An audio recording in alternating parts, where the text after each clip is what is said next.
जळगाव जामोद तालुक्यातील सातपुड्याच्या पायथ्याशी 100% कोरकू आदिवासी राहत असून या आदिवासी कोरकू समाजासोबत इतर समाजाचे लोक पण राहतात।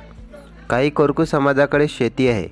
मागील वर्षी दिनांक 22 जुलैला ढगफुटी अतिवृष्टीमुळे पाऊस पडल्यामुळे बऱ्याच लोकांच्या शेती खरडून गेल्या। खूप मोठ्या प्रमाणात लोकांच्या घरांची पडझड झाली।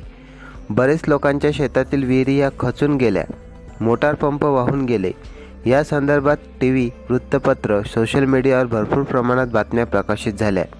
यावर महाराष्ट्र शासनाने नुकसानग्रस्तांना तातडीने मदत करण्याचे जाहीर केले, परंतु यामध्ये देखील मोठ्या प्रमाणात भ्रष्टाचार झाला असल्याचे समोर आले आहे। पटवारी यांनी खोटे सर्वे करून ज्यांचे काहीच नुकसान झाले नाही त्यांच्या खात्यात लाखो रुपये टाकले, तर ज्यांचे मोठ्या प्रमाणात नुकसान झाले आहे त्यांना मात्र कुठल्याच प्रकारची मदत झालेली नाही।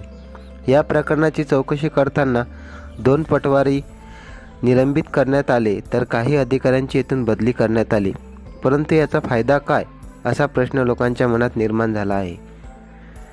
अतिवृष्टीमध्ये नुकसान झालेले आहे ते अजून देखील प्रतीक्षेतच आहे। पाहूया अतिवृष्टीमध्ये नुकसानग्रस्तांचे शमी बापू देशमुख यांनी घेतलेली मुलाखत। क्या पूरा भाई के चलेगा था? या पटवारी वगैरह आए नहीं थे क्या सर्वे करने को?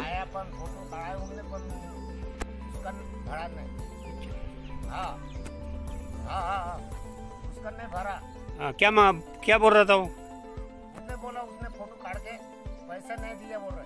अरे तूने पैसे देना तेरा वो कर लेता था? हाँ। ऐसा तेरे को पैसे मांग रहा था वो? हाँ। कौन था पटवारी हो? क्या नाम है उसका?